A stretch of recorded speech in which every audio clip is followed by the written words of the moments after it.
मिळणार 2000 रुपये रोख बक्षीस, 2000 रुपयाचं बक्षीस.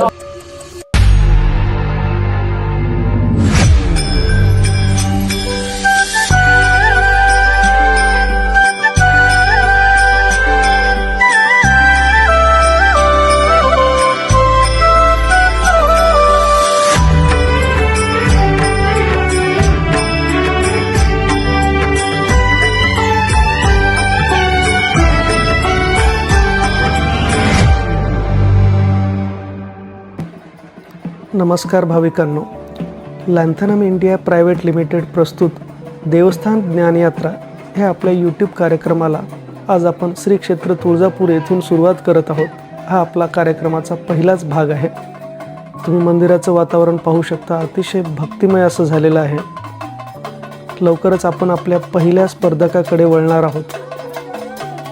लॅन्थनम इंडियाच्या यूट्यूब चॅनलला सबस्क्राईब करा आणि पहा पूर्ण एपिसोड. सर, आपण मी बोर जिल्हा पुणे. Right, thank you. आमच्याकडे हे आता असे प्रश्न संच आहेत. त्यापैकी प्रत्येक याच्यामध्ये आम्ही 5-5 प्रश्न तयार करून ठेवलेले आहेत. एका याच्यामध्ये तर कुठलाही तुम्ही लिफाफा उचला, त्यात ते प्रश्न असतील ते तुम्हाला मी विचारणार. 5 पैकी 5ही उत्तर बरोबर आली तर 2000 रुपयाचं बक्षीस ऑन द स्पॉट. तुळजापूर शहर कोणत्या डोंगरावर आहे? कोणत्या डोंगरावर वसलेलं आहे?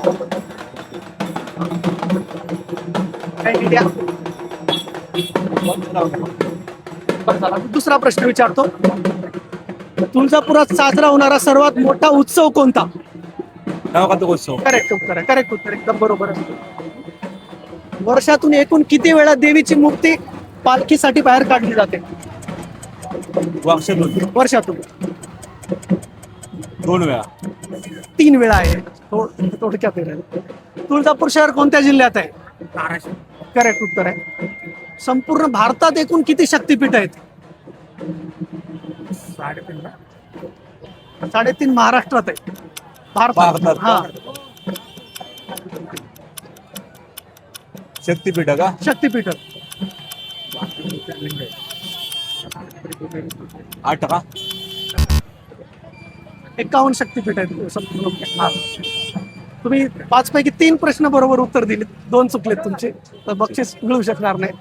थँक्यू. पार्टिसिपेट केल्याबद्दल खूप खूप थँक्यू. 3 पैकी कुठलाही विचार उचला आता, त्यामधले आम्ही प्रश्न विचारणार तुम्हाला 5. देवी तुळजाभवानीचं आणखी एक नाव सांगा कुठलंही. महिषासुरमर्दिनी. बरोबर, एकदम बरोबर. देवी तुळजाभवानी ही कुठल्या महापुरुषाची कुलस्वामिनी किंवा कुलदैवत म्हणतात? छत्रपती शिवाजी महाराज. एकदम बरोबर उत्तर तुमचं. मंदिरात प्रवेश करण्यासाठी जे मोठं द्वार आहे त्याच्यावर नाव काय लिहिलेलं आहे? राजे शहाजी महाराज. एकदम करेक्ट उत्तर आहे. मंदिर परिसरात 2 तीर्थ आहेत, त्यांची नावे सांगा. मंदिर परिसरात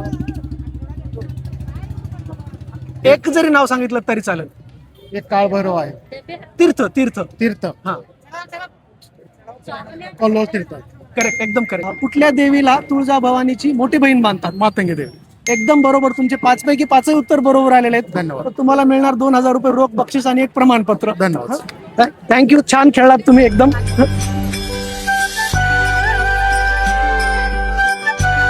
थँक्यू सर. तुमचे 5 पैकी 5ही प्रश्न बरोबर आलेले आहेत उत्तर त्याचे. तर त्याबद्दल आम्ही तुम्हाला देत आहोत हे प्रमाणपत्र आमच्या कंपनीतर्फे, ज्याचं नाव आहे लॅन्थनम इंडिया. कार्यक्रमाचं नाव होतं देवस्थान ज्ञानयात्रा. आणि लॅन्थनम इंडियाच्या यूट्यूब चॅनलला सबस्क्राईब करा सर. असेच आम्ही वारंवार देवस्थानाच्या ठिकाणी व्हिजिट करतो आणि असे प्रश्न विचारतो जे लोकांचं ज्ञान वाढवणं आणि त्याच्यासाठी आपला प्रयत्न चालतो. मी प्रॉपर तुळजापूरचा नाही बरं. नाही, कुठलंही असं काही हरकत नाही. ए प्रवीण, हॅलो चेक.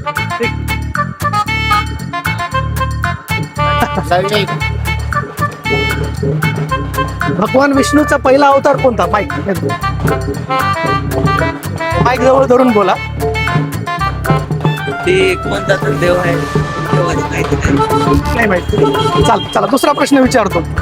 महाराष्ट्रात 3.5 शक्तिपीठापैकी अर्ध शक्तिपीठ कुठलं आहे? तुळजापूर. अर्ध नाही, तुळजापूर पूर्ण आहे.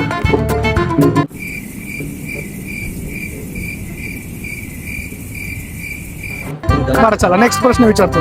महाराष्ट्राचं सर्वात जुनं मंदिर कोणतं आहे? काका थोडा असं.